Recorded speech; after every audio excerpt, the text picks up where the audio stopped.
Bonjour à toutes et à tous. Aujourd'hui, je souhaitais vous offrir un peu de joie en vous racontant un conte que j'ai écrit l'an dernier et qui s'intitule Effatska, les 7 merveilles du monde.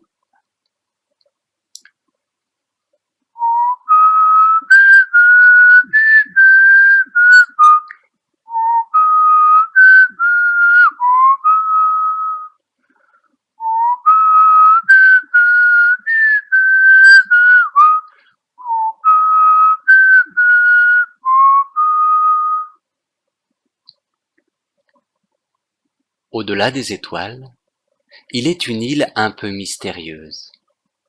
Parfois, elle se dévoile à toute âme curieuse. Il y vit de grands esprits, poètes des étoiles, paladins des vers, poétesses sur toile, moissonneurs de chimères. Cette île mystérieuse, aux habitants tout aussi mystérieux, c'est l'île des poètes. Ici sont préparées les plus belles idées, les plus belles images, les rêves les plus hauts, les plus beaux mirages. Point de doux rêveurs ici, mais d'honnêtes travailleurs, des forçats de la plume, des vendangeurs d'espoir, des acharnés de la joie, des artisans de la gaieté. Un jour, les poètes et poétesses entendirent la tristesse qui montait des habitants de la terre. Alors, il fut décidé de les aider. 7 poètes et poétesses quittèrent leur île avec 7 clés en or, et ils descendirent sur terre pour ouvrir les 7 portes qui renfermaient les 7 merveilles du monde. Leur mission, réenchanter la terre.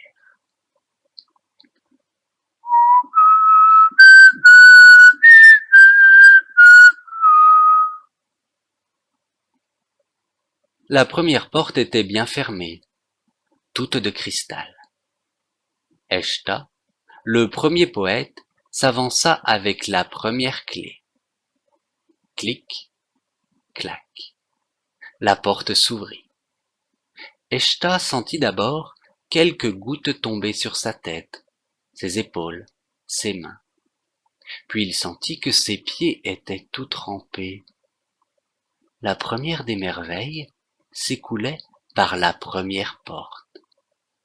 L'eau, l'eau de la vie, l'eau qui rafraîchit, l'eau qui purifie se déversait joyeusement pour les habitants de la terre.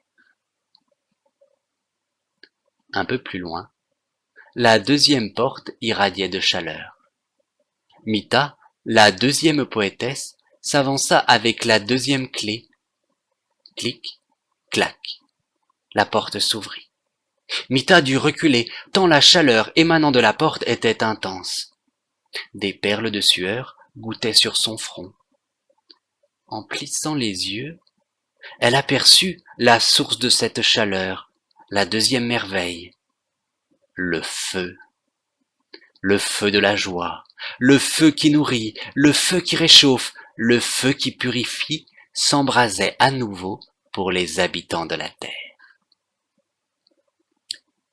La troisième porte était si mouvante que les poètes et poétesses durent l'attraper pour pouvoir y glisser la clé. Evia, la troisième poétesse, s'avança avec la troisième clé. Clic, clac, la porte s'ouvrit. Evia sentit d'abord ses cheveux virevolter sur sa tête. Ses narines humèrent le délicat parfum d'une nuit de tempête. Ses poumons se remplissaient d'une brise légère. De la porte mouvante s'envolait avec délicatesse la troisième merveille, l'air. L'air pur du fond des bois, l'air joueur des jardins de senteurs, l'air vivifiant des bords de mer et des montagnes. Les habitants de la terre respiraient de nouveau à plein poumon. La quatrième porte était bien dissimulée. caché juste sous leurs pieds. Gita, le quatrième poète, s'avança avec la quatrième clé. Clic, clac, la porte s'ouvrit.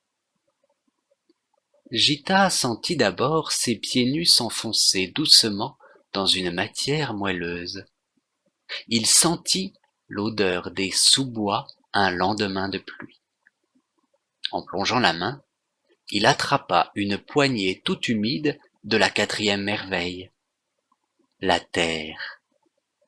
La terre, gardienne des racines des arbres. La terre nourricière des jardins de campagne. La terre nid douillet pour les graines de toutes les plantes. À nouveau, les fleurs aux pétales lumineux et les arbres aux branches immenses s'épanouissaient à la surface de la terre. Dans le lointain, la cinquième et la sixième porte vibraient sur un rythme entraînant. Oula et Veta, les cinquième et sixième poétesses, s'approchèrent et brandirent ensemble les cinquième et sixième clés. Clic, clac, les portes s'ouvrirent.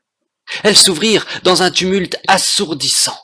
Une explosion de sons et de couleurs ravit les oreilles et les yeux des 7 poètes et poétesses. Chaque note de musique diffusait sa propre couleur dans un ballet de joie et de gaieté. Les sons et les couleurs, cinquième et sixième merveille, entraînaient les habitants de la terre dans une danse d'allégresse. De jour comme de nuit, les habitants de la terre dansaient ensemble sur cette musique colorée. Et la septième porte? Il n'y avait pas de septième porte. Après la danse, les 7 poètes et poétesses prirent la septième clé, avec laquelle ils ouvrirent le cœur de chaque habitant de la terre. Clic, clac, les cœurs s'ouvrirent. Et du cœur de chaque habitant de la terre sortit la septième merveille du monde, la plus belle, la seule qui soit éternelle, l'amour.